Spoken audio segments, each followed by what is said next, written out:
All right, guys, so in this lesson, we're going to continue our work with looking at basic trig identities. So last class, we talked about trig identities as two equated expressions that are equal for all values of the given variable. And these identities that we're going to work with are going to form the basis of what we're going to be doing for the rest of this unit with proving trig identities, simplifying trig expressions, solving trig equations, everything we're going to do in Unit 5. So it's going to be important for us to know the different types of identities so that we can know when to use them.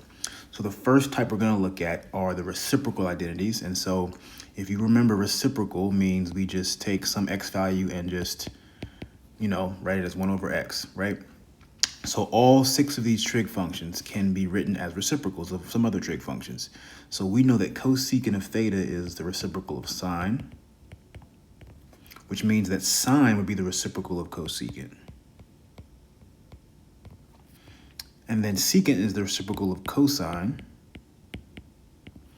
And then cosine is the reciprocal of secant. Cotangent is the reciprocal of tangent, which then means that tangent is the reciprocal of cotangent. So these are all reciprocal identities because they are 1 over some other trig function. Now quotient is in the name, right? Quotient means we are dividing. So quotient means we have some expression x over y, right? So we know from unit circle that tangent is just y over x or sine over cosine. So there will be sine of theta over cosine of theta. And likewise for cotangent is going to be the reciprocal, so it's going to be cosine over sine. And these are identities, so these expressions or these identities are true for all values of the given variable. We also talked about some new identities last class, in the last lesson in 5.0, are Pythagorean identities. And these are Pythagorean identities because they were based off of the Pythagorean theorem. So the first identity that we learned about was sine squared theta plus cosine squared theta equals 1. And then we learned 2 more that we constructed from that geometric model using the unit circle. We found that 1 plus cotangent squared theta equals cosecant squared theta, and tangent squared theta plus 1 equals secant squared theta. So those are our 3 Pythagorean identities. Now we proved these, or we constructed these using the geometric model with the unit circle. I'm going to show you guys another way we also can derive these identities as well, because in math, there's multiple ways of doing something. All right, so we're going to start with the unit circle. All right, so I'm going to go ahead and draw a radius of 1 that goes to a point on the circle. We're going to call this x comma y.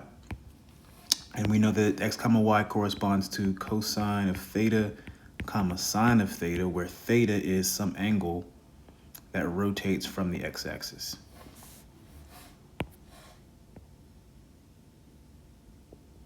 So if we drop an altitude from that point,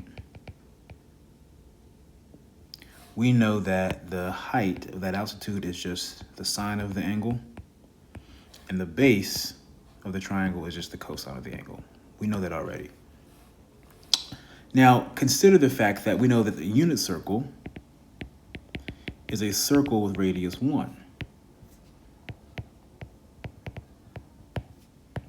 Centered at the origin.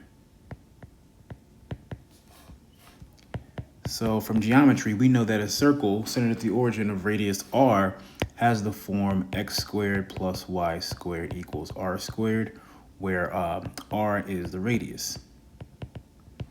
So I can write my unit circle in that form. So the unit circle is going to be x squared plus y squared equals, since the radius is 1, it's going to be 1. Now, we know that x is the same thing as cosine, right? So I can replace x in this equation with cosine of theta. So I'm going to write cosine of theta, quantity squared, and y is just the sine of theta. So I'm going to replace y with the sine of theta, quantity squared, equals 1. And then therefore we have our result. We have that cosine squared theta plus sine squared theta equals 1. So that's my first Pythagorean identity that we proved or constructed earlier. Now the question is, where do the other 2 Pythagorean identities come from? Well, we can just take this one that we just constructed, the first one, and what we're going to do is we're going to divide everything through by sine squared and cosine squared. So we're going to first take that equation and divide by sine squared theta. So I'm going to take my original Pythagorean identity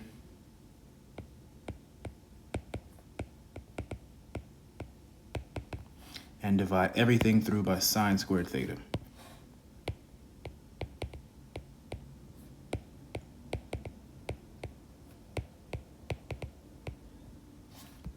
So what we get is cosine over sine. Well, I know that cosine over sine is just going to be cotangent. And since they're squared, it will be cotangent squared. So I get cotangent squared theta for the first term. And then sine squared over sine squared is just going to be 1. And then 1 over sine, I know 1 over sine is cosecant. So 1 over sine squared is cosecant squared. And lo and behold, that is the second of those Pythagorean identities. So then how do we get the last one? Well, we're going to divide everything through by cosine squared this time. So we're going to take our original identity and divide everything through by cosine squared theta.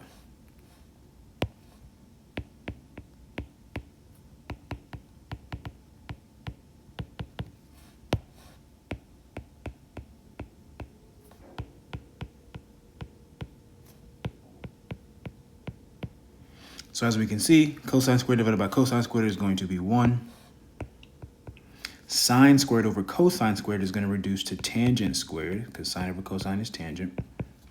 And then 1 over cosine is secant, so 1 over cosine squared is secant squared of theta. And this is my last, or my third identity. All right, so this is another way we can prove or construct the Pythagorean identities. All right, so now that we have these identities established, we're going to now use them to simplify expressions. So sometimes we're going to be asked to simplify trig expressions. And when we say simplify in this class, usually what we're going to be asked to do, what we want to do is simplify into a single trig function or a single term. All right, so when it's all said and done, I should have one term in my answer after I simplify. So for this example, we're going to use a quotient identity to simplify and rewrite. So I notice that I have cosine of beta times tangent of beta. So cosine of beta, usually for these identities, it's going to be easier to write your expressions in terms of sines and cosines. So this cosine beta here is already written in terms of sine and cosine, so I'm good. Tangent beta, I want to use a quotient identity to rewrite tangent. Well, I know that tangent is sine over cosine, so I can rewrite this as cosine of beta times sine of beta over cosine of beta. Now cosine of beta is just cosine of beta over 1. And now I notice I can cancel or divide out these cosine betas, which gives me just sine of beta. So notice that I have a single term here in my answer, and so I've simplified that trig expression. All right, now problem B, same deal. I have secant x times cotangent x times sine of x. I want to try to use a quotient identity to rewrite everything in terms of sine and cosine. So starting with the first term, I can write secant x as 1 over cosine x. I can write cotangent x as cosine of x over sine of x. And then sine of x is just going to stay. I'm going to write it as sine of x over 1. Now, I like this because now I can say I can divide out the sines and I can divide out the cosines. So everything cancels here, so I'm left with just 1. And again, this is one term, so I have simplified this trig expression. All right, now number 3, we're going to take it up a notch. It says use the idea of decomposing fractions to simplify and rewrite. So we want to think about how we can decompose this fraction so that it is one term or one trig function. Currently, I have 2 trig functions in my expression. So what I'm going to do is I'm going to rewrite this fraction in a different way.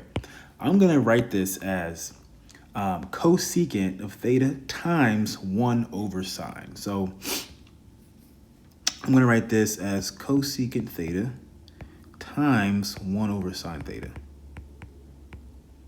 All right? That's the same thing as the original fraction. Now, the reason why I want to do that is because now when I rewrite cosecant in terms of sine and cosine, I know cosecant is 1 over sine of theta. Then I have times this 1 over sine theta. And then when I multiply these fractions together, multiply tops and bottoms, I get 1 over sine squared theta. And I can just reduce that to cosecant squared theta. So that'll be one term. So I have simplified that trig expression. Now for b, I notice that I have a single term denominator.